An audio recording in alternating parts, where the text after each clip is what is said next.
Every morning at 6:12 a.m., Emily Carter parked her aging blue Honda outside St. Matthew's Medical Center in Dayton, Ohio. She had worked the early shift for nearly 4 years now, long enough that the security guard nodded without looking up, long enough that the smell of disinfectant felt more familiar than coffee. Emily was a nurse. Not the kind who made headlines or posed for hospital brochures, but the kind patients remembered. The kind who listened. On her way in, she always passed the same bus stop bench across the street. And every morning, sitting on that bench, was the same old man. He looked to be in his late 70s, maybe older. His coat was military green, torn at the elbow, and his gray beard was always neatly trimmed, as if habit refused to die, even when dignity had. A battered duffel bag sat at his feet. Some days he stared at traffic. Other days, at nothing at all. The first week Emily noticed him, she told herself what everyone tells themselves. Someone else will help. The second week, she brought an extra granola bar in her pocket. She didn't stop, just left it on the bench as she crossed the street. The man looked up, startled, and nodded once. Didn't smile. Didn't speak. By the third week, she started bringing real food. A sandwich. A thermos of soup when it got colder. Sometimes a coffee with 2 sugars, no cream, because she noticed he always poured it that way at the gas station across the street. She never asked his name. He never asked hers. They developed a quiet rhythm. Emily would approach, kneel so she was eye level, and hand him the food. He would say, "Thank you, miss," in a voice steady but worn. No begging. No stories. Just gratitude. Other nurses noticed. "You feeding the homeless again, Emily?" one of them joked lightly. "He's not hurting anyone," Emily replied. "Neither am I." What she didn't say was that something about the man unsettled her, in a way she couldn't explain. He didn't look broken. He sat straight. His boots, though scuffed, were always laced properly. And when a police cruiser slowed nearby, the man didn't flinch like most homeless people did. He simply nodded, calmly, as if he belonged exactly where he was. One rainy Tuesday, Emily stayed late. A patient coded. Another cried. By the time she stepped outside, the streetlights were already on. The bench was empty. For a strange moment, panic flickered in her chest. Then she saw him under the bus shelter, out of the rain. She crossed the street and handed him a warm wrapped burger. "You didn't have to," he said. "I wanted to." He hesitated, then spoke again. "Most people stop after a week." Emily smiled softly. "Most people aren't nurses." That made him chuckle, a deep, controlled sound that didn't match his frail appearance. That night, as she drove home to her small apartment, Emily thought about her father. He had been military too. Air Force. He used to say discipline was something you carried long after the uniform was gone. She wondered if this man had worn one once. Weeks passed. Winter crept in. Emily bought gloves in bulk and left them with him, pretending she had extras. He never refused, but he never asked. Then one morning, he wasn't there. The bench was empty. No duffel bag. No coat. Emily stood across the street longer than she should have, her coffee cooling in her hands. She felt silly, overattached to a stranger. The next day, still gone. By the third day, she asked the gas station clerk, "Hey, the older man who used to sit out here? You seen him?" The clerk shrugged. "Haven't seen him. Cops were around here the other night though." Emily's stomach tightened. She went through her shift distracted, heart heavier than it had any right to be. She told herself she'd done her part. She told herself this was life. That evening, exhausted, she collapsed onto her couch. At exactly 7:43 p.m., her doorbell rang. She wasn't expecting anyone. When she opened the door, her breath caught.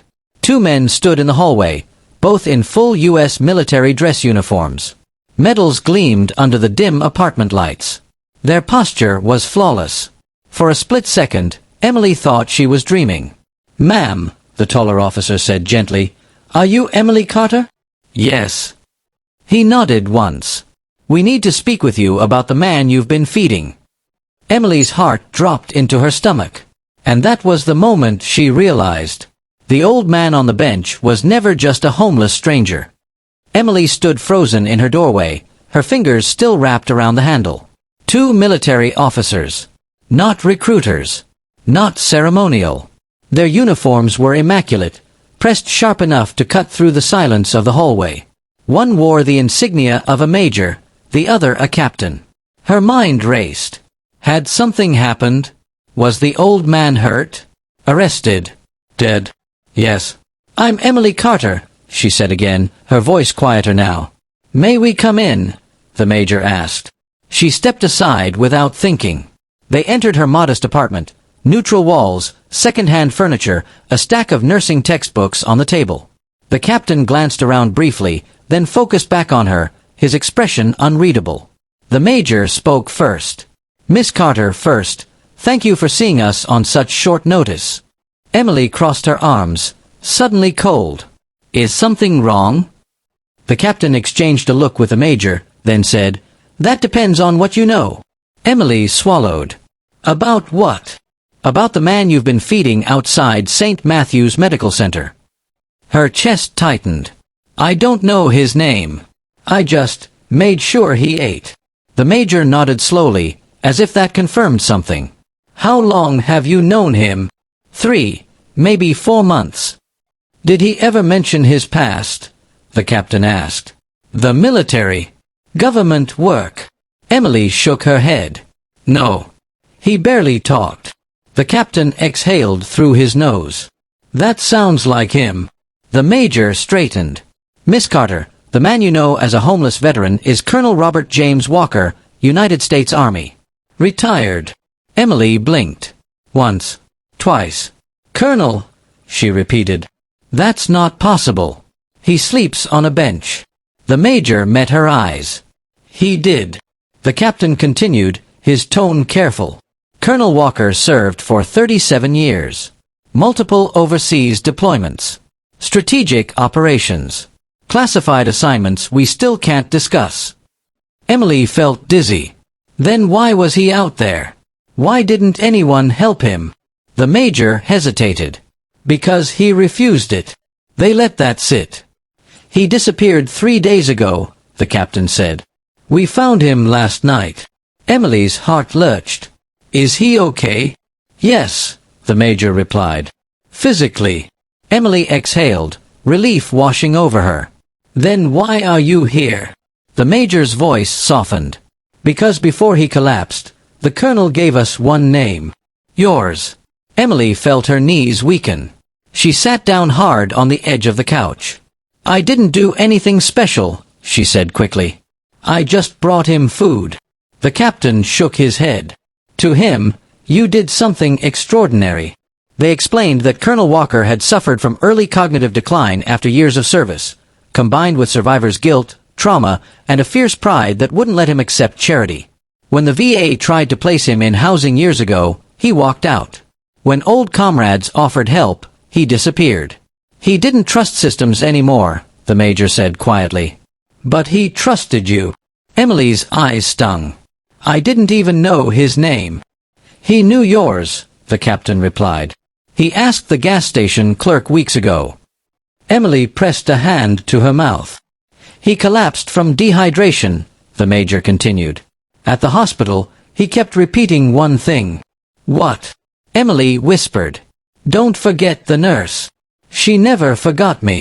Silence filled the room. The captain stood. "Miss Carter, tomorrow morning there will be a formal military visit at St. Matthew's. Press will be present." Emily stiffened. "I don't want attention." The major nodded. "The colonel requested it. Not for himself. For you." Emily shook her head slowly.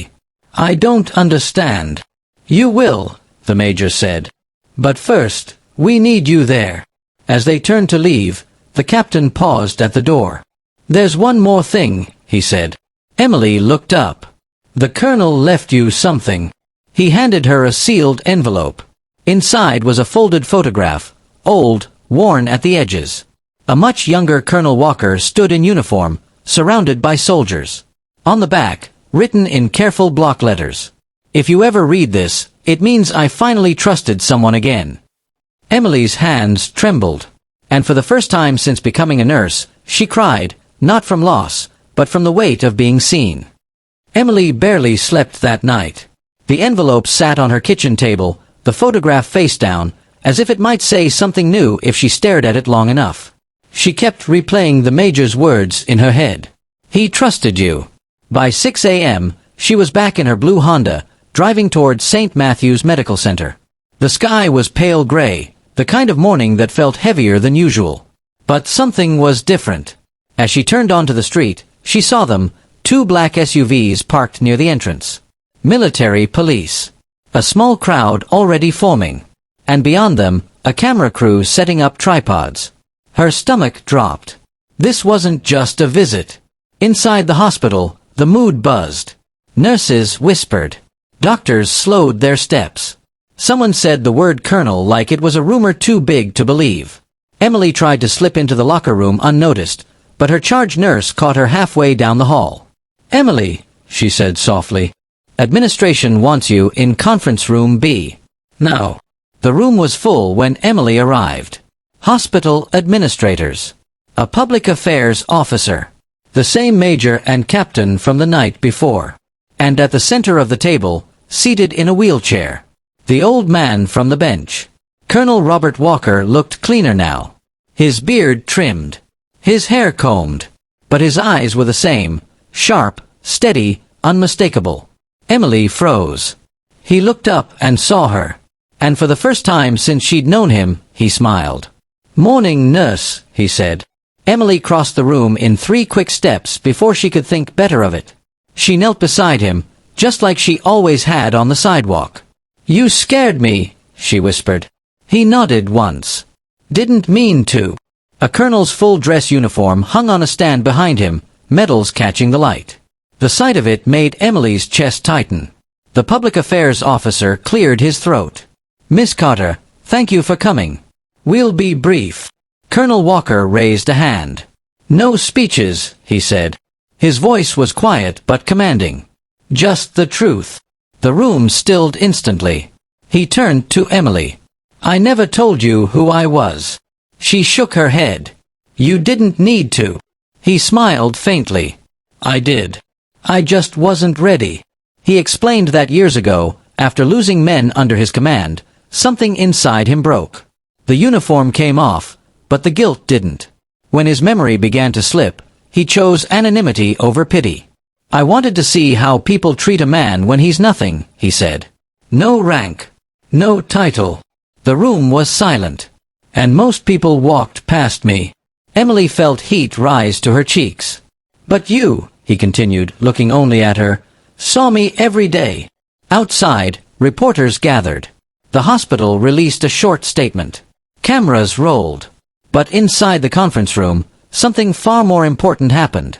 Colonel Walker reached into his coat pocket and pulled out a small, worn challenge coin. He placed it gently in Emily's hand. "I carried this through 3 wars," he said. "I'd like you to have it." Emily tried to refuse. "I can't." "You can," he interrupted. "Because you reminded me why we serve." Later that morning, the hospital lobby filled. Veterans in caps stood shoulder to shoulder. Nurses wiped their eyes. The colonel was wheeled forward, uniform now on, posture perfect. When he spoke, his words were simple. "I survived because someone chose kindness without knowing who I was." Then he gestured toward Emily, standing frozen at the side. "This nurse fed me when I had nothing to offer her." The cameras turned. Emily felt exposed, embarrassed, and overwhelmed. That afternoon, after the crowd thinned, Emily returned to the bus stop bench across the street. It was empty. She sat down, placed a sandwich on the wood, and whispered, "You mattered." And somewhere deep inside, she realized, this wasn't the end of his story. Or hers. The media attention faded faster than Emily expected. By the following week, the news vans were gone, the hashtags replaced by something newer, louder. The bus stop bench returned to being just a bench. Life, as it always did, moved on. But Emily couldn't. Patients recognized her now. Some thanked her. Others asked questions she didn't know how to answer. "You're that nurse from the story, right?" She smiled politely every time, but inside she felt uneasy. She hadn't fed the Colonel for praise. She had done it because leaving him hungry felt wrong. One afternoon, as Emily finished charting, her phone buzzed. Unknown number. She ignored it. Then it buzzed again. Unknown number. This is Colonel Walker. I hope you'll answer. Her heart skipped. She stepped into the stairwell and called back. Hello. Emily, he said. I won't take much of your time. They met the next day at a small diner just outside town. Colonel Walker arrived early, standing when she entered. He wore a simple jacket now, no uniform. Only the posture remained. I wanted to thank you properly, he said. You already did, Emily replied. He shook his head. No. I accepted food from you. But I never asked if you were okay. That surprised her. Over coffee, he told her about his diagnosis, early-stage Alzheimer's. Slow progression. Manageable for now. I knew if I stayed under care, he said, someone else would make my choices. Emily listened quietly. I've been offered everything since the story, he continued. Housing. Honorary positions. Ceremonies. And, she asked. And none of it answers the question I've been avoiding. He slid a folded piece of paper across the table. It was a transfer request. St. Matthew's has a long-term veterans wing opening next month, he said. They want me there. As a resident. Emily looked up. That's good. It could be, he said. But I don't want to disappear behind locked doors again. She hesitated. What do you want? He met her eyes. I want purpose. Even if it's small. That night, Emily lay awake thinking about her patients, the ones who clung to independence until the very end. The ones who feared becoming a burden more than death itself. The next morning, she asked her supervisor a question she'd never considered before. Do we have a volunteer program for veterans? 2 weeks later, Colonel Walker returned to St. Matthew's, not as a patient, but as a mentor. He spoke with young service members adjusting to civilian life. He sat with veterans who refused physical therapy until he challenged them. He listened more than he spoke. Emily watched him from the hallway one afternoon, standing tall, laughing softly with a group of men who had once felt forgotten. That evening, he stopped by her station. You gave me food, he said. You gave me dignity. But this, he gestured around, this was my choice. Emily smiled. You earned it. He nodded. Then I need to make one more. The following Friday, Emily received a letter. Inside was a handwritten note. I'm stepping into care, on my terms. Thank you for walking beside me until I was ready. Attached was the challenge coin, returned. On the back, newly engraved. Because of you, I chose to live. Emily closed her eyes, tears falling silently. She understood now. Sometimes, kindness doesn't save someone by pulling them forward. It saves them by giving them the strength to choose.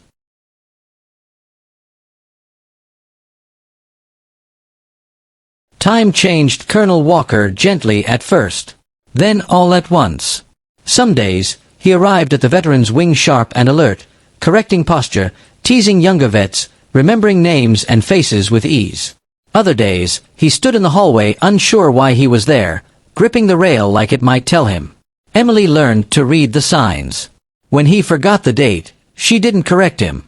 When he forgot lunch, she sat with him and ate too. When he forgot who he was, she reminded him who he still was.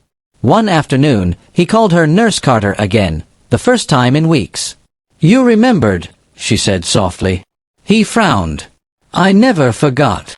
But later that day, he asked where his wife was. Emily gently redirected the conversation. Colonel Walker's wife had passed 15 years earlier. On days like this, telling him the truth only reopened wounds that felt brand new to him. The doctors adjusted his care plan. More supervision. Less independence. He didn't fight it. I knew this was coming, he told Emily one evening as the sun dipped low through the hospital windows. I just hoped I'd have more good days than bad. She sat beside him in silence. The next morning, she found him standing by the window, staring out at the street. Do you see the bench? He asked. Yes, she said. I used to sit there, he continued. Waiting for something. For what? She asked. He thought for a long time. For proof that I still mattered. Emily felt her throat tighten. A few weeks later, Colonel Walker stopped coming to the veterans' wing. He was moved upstairs, to long-term care. Emily visited whenever her shift allowed. Sometimes he recognized her instantly. Sometimes he mistook her for someone else. A daughter. A nurse from years ago. Once, his wife. But one thing remained constant. Every time she brought him food, real food, cafeteria food, whatever it was, he ate. And every time, he said the same words. "Thank you, miss." One night, during a heavy snowstorm, Emily stayed late. She checked on Colonel Walker before leaving. He was restless, eyes unfocused. "Am I in trouble?" he asked quietly. "No," she said, taking his hand. "You're safe." He nodded, then whispered, "Did I do okay?" Emily felt tears spill over. "You did more than okay." He squeezed her hand weakly. "I'm glad someone fed me." That night, Emily sat in her car longer than usual, watching snow collect on the windshield. She knew. The next call came at 4:18 a.m. Colonel Robert James Walker passed peacefully in his sleep. No pain. No fear. Just rest. Emily stood at the same bus stop bench later that day, snow untouched around it. She placed a coffee there. 2 sugars. No cream. For a moment, she imagined him sitting beside her, posture straight, eyes calm. Waiting. The funeral was not small. Emily expected something modest. Maybe a few veterans, a folded flag, quiet words. That's what Colonel Walker would have wanted. She was wrong. Rows of uniforms filled the military cemetery outside Dayton. Medals caught the winter light. Old men stood straighter than their bodies allowed. Young soldiers stood silent, absorbing the weight of a life they were only beginning to understand. Emily sat near the back, hands folded, unsure if she belonged there at all. When the flag was folded, a young officer approached her. "Emily Carter?" he asked. "Yes." The officer knelt and placed the flag gently in her arms. This was Colonel Walker's request. Her breath caught. After the ceremony, a man in a dark suit introduced himself as a representative from the Department of Veterans Affairs. He handed her a small envelope. Inside was a letter, typed, official. Because of Colonel Walker's final testimony and medical records, an internal review had been launched. Several policies regarding outreach to homeless veterans were being revised. One line stood out. This change was inspired by a civilian nurse who treated a man with dignity before knowing his rank. Emily felt her knees weaken. Weeks passed. Life settled into a new rhythm, but something had shifted inside her. She started a small program at St. Matthew's, just a table at first. Hot meals for veterans. No questions asked. Then volunteers came. Then donations. Then a plaque appeared near the entrance. The Walker Bench. In honor of those we walk past, until we choose not to. On the first anniversary of his passing, Emily sat on that bench. She placed a sandwich beside her. A coffee. 2 sugars. No cream. A young man approached hesitantly. "Ma'am," he said, "is this seat taken?" Emily smiled and shifted over. "No. Sit." They talked. Not about the past. Not about titles. Just about life. As the sun set, Emily realized something simple and powerful. She had never fed a colonel. She had fed a man. And in doing so, she had reminded the world of something it too often forgets. Kindness doesn't wait for permission. Dignity doesn't require a uniform. And the people we overlook may be carrying stories that can change us forever. Emily stood, leaving the food behind. For someone else.